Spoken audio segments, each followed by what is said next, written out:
L'une des choses qui nous fait penser à la guerre et ce qui se passe, c'est de voir ce qui se passe à Fort McMurray, qui est accablé par une calamité après une autre.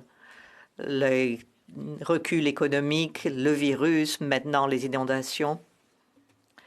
Hier, nous avons entendu parler du printemps comme de la saison des inondations, de l'été comme de la saison des feux de forêt.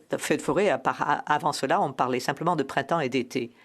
Qu'est-ce qu'on peut faire pour les gens qui sont évacués et maintenir les mesures de sécurité? Le ministre de la Sécurité publique. Nous, comme elle, nous sommes préoccupés par les défis que vont affronter les collectivités frappées par des inondations, celles aussi qui vont peut-être être frappées par des feux de forêt. Nous essayons de voir comment nous pouvons les loger de façon sécuritaire. La situation se présente déjà à Fort McMurray et nous nous attendons à ce que de nombreuses communautés autochtones affrontent les mêmes défis. Il faut trouver des logements sûrs. Par le passé, nous hébergions les gens dans des centres communautaires. Par exemple, ce n'est plus approprié vu la distanciation.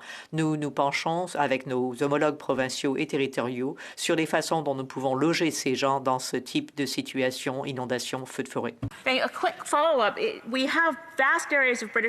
Question de suivi.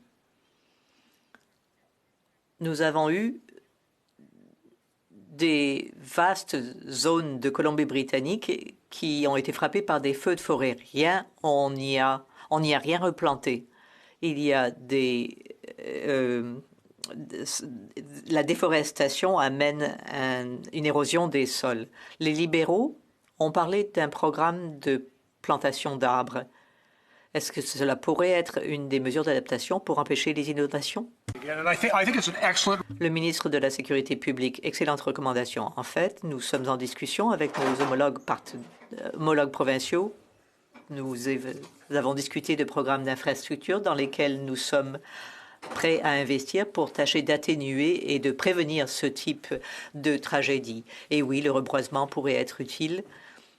Il y a des mesures de prévention sur lesquelles nous nous pencherons à l'avenir. Nous allons investir dans l'infrastructure partout au pays. Je pense que tout dollar dépensé en prévention peut nous économiser beaucoup.